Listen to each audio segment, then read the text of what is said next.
السلام علیکم اسٹوڈینٹس، میں آپ کی شگفتہ میم جو آپ کو اردو پڑھاتی ہے فیض ایجوکیشنل انسٹیٹیوٹ میں۔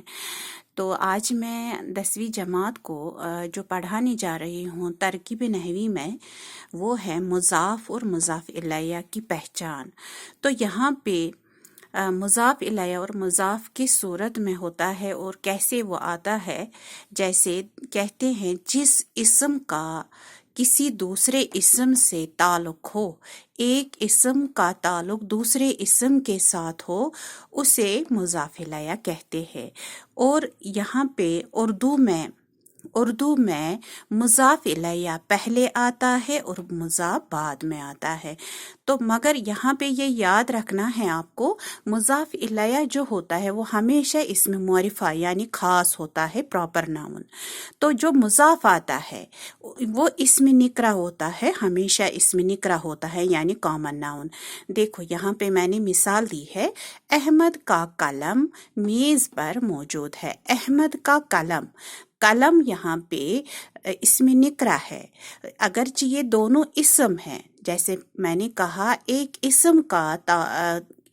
جس اسم کا کسی دوسرے اسم سے، یعنی احمد بھی اسم ہے، قلم بھی اسم ہے، مگر یہاں احمد جو ہے وہ پراپر ناؤن ہے یعنی اسم معرفہ ہے، خاص، اور قلم جو ہے وہ ہے کامن ناؤن یعنی اسم نکرہ۔ تو آپ کو یہ یاد رکھنا ہے کہ مضاف الیہ ہمیشہ پراپر ناؤن ہوتا ہے اور مضاف جو ہوتا ہے وہ ہوتا ہے کامن ناؤن یعنی اسم نکرہ۔ تو اب احمد جو ہے، قلم کو تعلق ہے احمد کے ساتھ، تو احمد ہے مضاف الیہ، کیا تعلق بتایا گیا ہے وہ ہے قلم، یعنی کہ اس کو مضاف کہتے ہیں۔ تو ایک اسم کا تعلق جب دوسرے اسم کے ساتھ ہو تو اس کو مضاف الیہ کہتے ہیں، اور جس کے ساتھ دکھایا جائے تعلق اس کو مضاف کہتے ہیں۔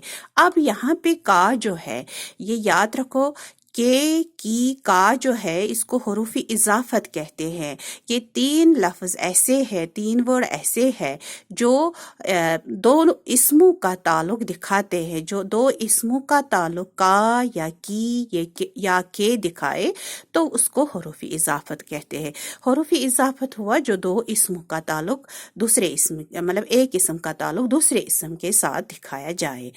تو اس لحاظ سے آپ نے دیکھا کہ مضاف الیہ اور مضاف کی پہچان کس صورت میں ہوتا ہے۔ تو یہاں پہ ترکیب نحوی میں جب یہ مضاف الیہ اور مضاف آتا ہے، احمد کا قلم میز پر موجود ہے، اب اس میں یہ کام کا ذکر نہیں ہے، صرف خبر دی گئی ہے احمد کے متعلق، اس کے قلم کے متعلق، تو وہ ہوا جملہ اسمیہ خبریہ۔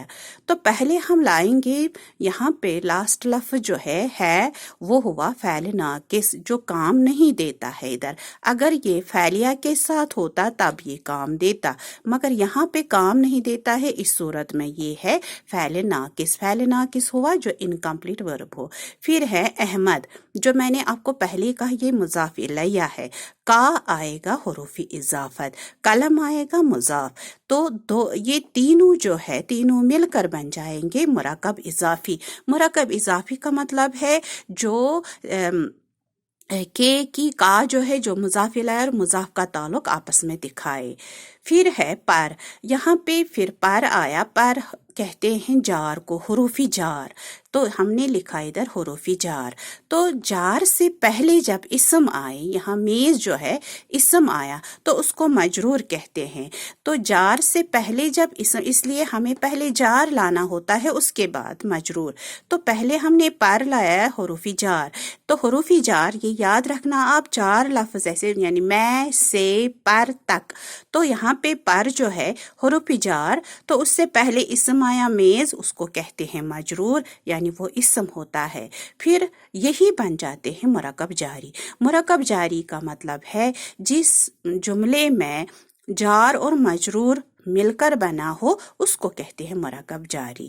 اسی طرح پھر رہ گیا یہاں پہ موجود ہے یہاں پہ خبر، کیونکہ خبر یہی ہے کہ وہ میز پر قلم ہے، تو اس کو ہم نے لایا خبر۔ یہاں پہ میں نے کہا آپ کو احمد کا قلم یعنی مضاف الیہ اور مضاف، تو یہ بھی ادھر آئے گا، یہ بھی آپ لکھ سکتے ہو ادھر، یہاں میں نے نہیں لکھا ہے، یہاں پہ آپ مبتدا لکھو گے۔ مبتدا کا مطلب ہے جس کے متعلق خبر دی گئی۔ یہاں احمد کا قلم سارا آ جائے گا مبتدا، یعنی ان کے متعلق خبر دی گئی، مبتدا ہوا جس کے متعلق خبر دی جائے اس کو مبتدا کہتے ہیں۔ تو یہاں پہ مرکب اضافی کے بعد آپ لائن ڈالو گے، ادھر لکھو گے مبتدا۔ تو اس طرح سے مضاف الیہ اور مضاف کی پہچان میں نے دکھائی کہ اردو میں پہلے کیا آتا ہے، مضاف الیہ، اور بعد میں آتا ہے مضاف۔ تو یہ بھی یاد رکھنا، ادھر مضاف الیہ ہمیشہ اس میں معرفہ ہوتا ہے یعنی پراپر ناؤن، اور مضاف جو ہوتا ہے وہ ہمیشہ اس میں نکرہ ہوتا ہے یعنی کامن ناؤن۔ امید ہے آپ کو سمجھ میں آیا ہوگا، انشاءاللہ آگے اور پڑھاؤں گی، تب تک خدا حافظ۔